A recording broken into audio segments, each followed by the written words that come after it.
perfect time to up your financial game. That's right. Jeff Bangerter's here from Bangerter Financial Services. Good morning, Jeff. How you doing? Good morning. Good, thanks. All right, so let's get straight into it. All right, March Madness is coming. Everyone gets really involved in the brackets and trying to win their I guess, bragging rights in their office pools. Bragging rights, not money. Yep. But so why? Why is this time of year, why is March Madness a good time for us to kind of assess our finances? Well, I think most people made some New Year's resolutions and some about finances. Maybe. And most of that went out the window in January and February, right? That's true. So March is a good time to get serious about it again and get focused and, try to achieve the goals that you had set out. Okay, so what can we, I guess, learn at this time of year? How can we use March Madness to kind of figure out what's happening with our finances? Well, I think the first thing is, we spend millions of hours watching the NCAA tournaments, right? That's true, yeah. And so, but we don't really tune in. I brought my little channel changer to focus on tuning in to your finances. Right. Because retirement won't just drop into your lap, right?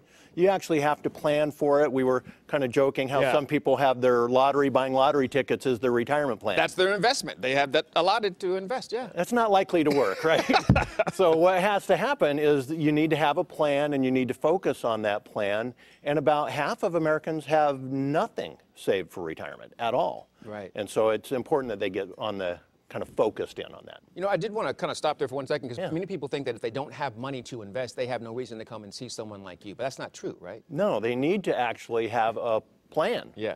And that's really the key because, when you think about planning, a lot of people, you need to sit down with your spouse and really come up with a strategy, and then meeting with a financial advisor really makes sense. When we do a financial plan for somebody, it includes everything. We're looking at your income and what what you need to retire on. Right. We're looking at Social Security, long-term care, everything.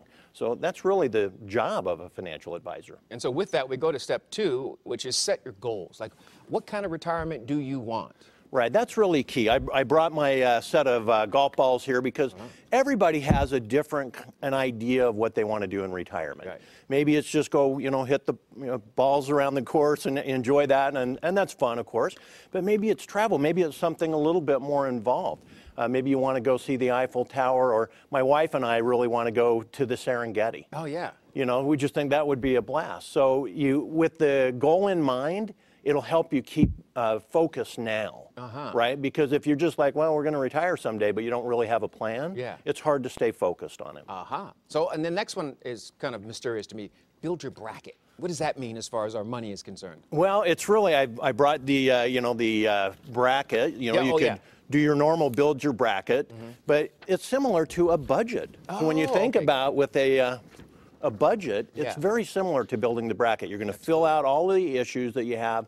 And the key with a budget is that you want to make sure that your outflow is less than your income, right? And that's the key to building a successful budget. And of course, the one thing that messes everyone up, bracket busters. That throws everyone out usually the first couple of days of the tournament. You said there are some busters for your financial goals as well. Yeah, absolutely. Because just like you mentioned, is if you had like the first round, your #1 pick, gets blown out. Yeah, exactly. That's a bracket buster. Well, if you have an emergency, I brought my little first aid kit. Maybe you end up in the emergency room. I was just thinking, I had my wife and my son-in-law both fell and broke their wrists within like a year of each other. Okay. And so my wife was off work for quite a while. Yeah. And so you have to be prepared for those things. And so you need to have, I recommend for my clients that they have a 3 to 6 month savings in line. And when it comes to the budget, if somebody doesn't know how to start a budget, I've got one on my website at bangerterfinancial.com that they can download and really get everything squared away. Jeff, always good to see you. At some point, we're going to get this whole money thing squared away. Absolutely. At some point, we're going to get it all dialed in. Thank you so much. Always good to see you. Thank you. Marianne, Court, back to you. All right, thank you.